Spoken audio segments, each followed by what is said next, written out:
Hello, good afternoon. My name is Carlos Armando Galán Asalio. Hello, teacher. Hello, classmates. Today we are going to present the analysis of the chapter about the evaluation of materials. First of all, I'm going to give an introduction. Here, as we could see, the evaluation of teaching and learning is complex. That's why we have many issues that we have to address before evaluating materials, and these are here in my chart. I wrote the usefulness and appropriacy of micro and macro evaluations to different contexts. The number 2, phases of evaluation in teaching and learning process. And the number 3, the usefulness of checklists for evaluation of materials and the involvement of teacher and learners in the evaluation process. To start this, I have to talk about the chapter, and we have an outline of 2 proposals for microevaluations of materials, with a suggestion that microevaluations involving teachers can provide a good opportunity for teachers and materials development. When we're talking about criteria for evaluations, it always reflects beliefs about language, learning, and teaching, and therefore will determine their results. According to the chapter, we can say that first of all, we need to analyze what materials should we use. We can mention textbooks, guides, manuals, supplementary units, audios, visual materials, but we need to consider our students' needs and context. The number 2, the role of our materials and the goals we need to achieve with them. The number 3, and finally, if our materials can be a source or resource for teaching. First of all, I have to have a reference with the micro and micro evaluations. Ria Dickens and Germain point out that the evaluation of materials might concentrate on a small set of tasks, drills, or text rather than an evaluation of a full-down text, and distinguishes between macro-evaluations of whole programs and projects and micro-evaluations, a narrow focus on specific aspects of a program. Ellis argues the importance of micro-evaluations at the level of task or activity respond to the level of evaluation that a teacher is most likely to do. Here I have to mention the phases in an evaluation. Ria Dickens and Germain mentions 3 different phases. The number 1, the materials as a work plan. The number 2, material in process. And the number 3, outcomes from materials. I will try to explain one by one. Okay, here we have Ellis comments that phases of evaluation, and he then identifies the before program evaluations of materials. Here we choose and adapt materials. The evaluator decides which materials to use and how to adapt it to these questionnaires. Checklists and guides have to be produced, organized in 2 or more stages. For instance, we have the external evaluation made on the cover, the introduction and the contents, and internal evaluation in a depth look of 2 or more units.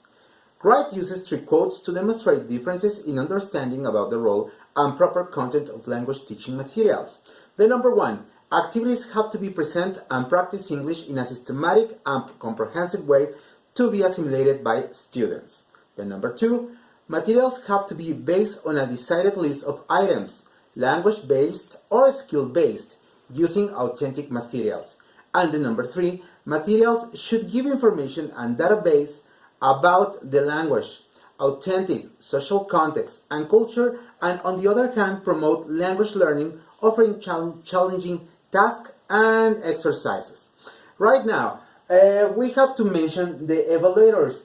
Who are the evaluators? The evaluators are those who are connected or interested with a language teaching program. Here we can mention the learner, the parents, teachers, the college principal, the teacher trainer, their curriculum committee members, and inspectors, etc.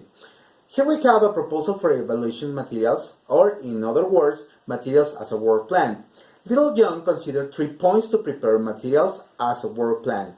The number 1, aspects to examine. Here we divide it in 2.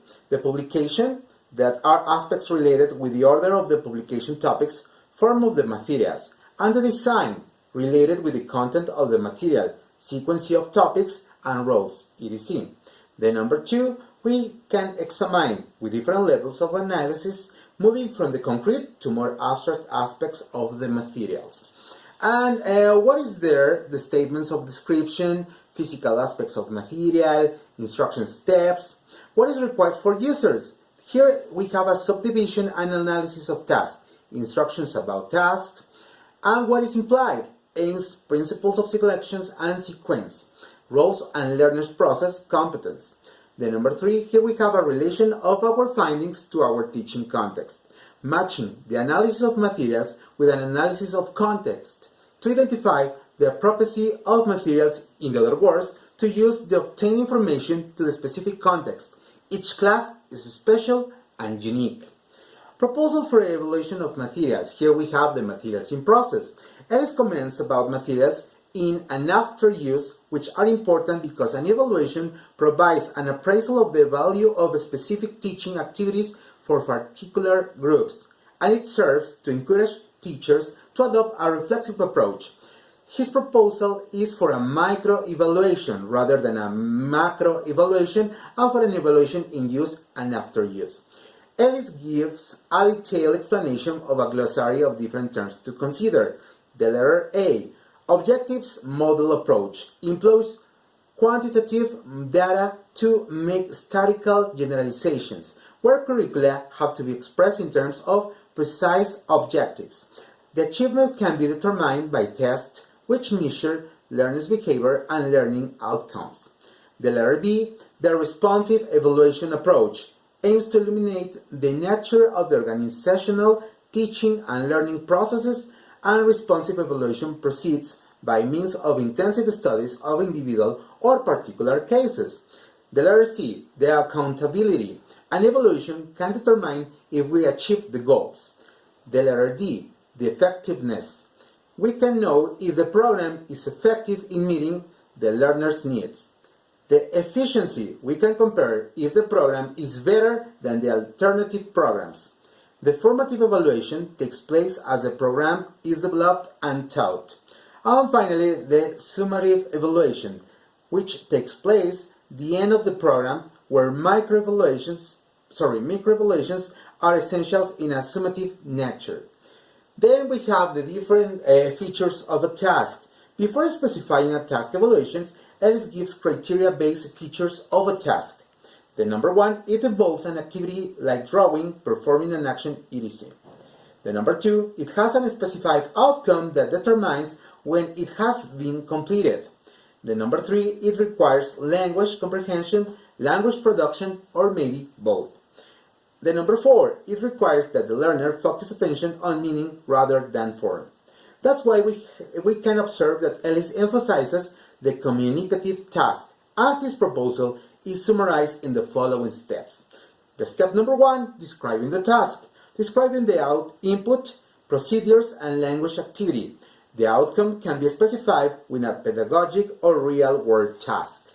The step 2, planning the evaluation. This is essential. Without this planning, it may prove impossible to carry out a system evaluation. The step 3, collecting information. We can get 3 types of information: about how the task was performed, what learning took place due to the task, and teachers' and students' opinion about the task. This information can be achieved by documentary information, test, observation, self-report, before, during, and after the task, depending on the kind of the task. Then we have the step 4, the analysis of the information. This gives us 2 main approaches: options for an evaluation, objectives or responsive, providing a quantitative or qualitative analysis of the data. The step 5, conclusions and recommendations. The conclusions should be followed up by recommendations concerning future proposals for teaching.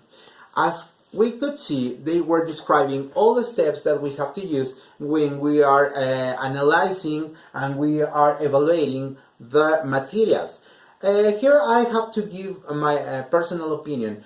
First of all, here we have one quote that I took, and here we have, every decision you make reflects your evaluation of who you are. So, if we are worried about learning, we have to take into consideration all the students' needs, the context, and all the things that we want to cause in our students. So, as I could see, when we are using, in this case, material or new material, or we are deciding what material could it be the best, we have to ask some different questions. For example, can I use this to teach what my learners needs to know? Yes or not? The step number 2, with ill appeals to my learners. What are the topics? What are the task types? Is it serious, frivolous enough? The number 3, does it fit what I understand language and learning to be? What is the methodology? What theories of language and learning underlie this? And finally, will this material help my learners use and understand English better? If we answer yeah, so we have to go on using this material. So, as we could see, this is not so easy, because we have to prepare all our materials, and we have to consider all the features around the class and our students. Thank you for everything.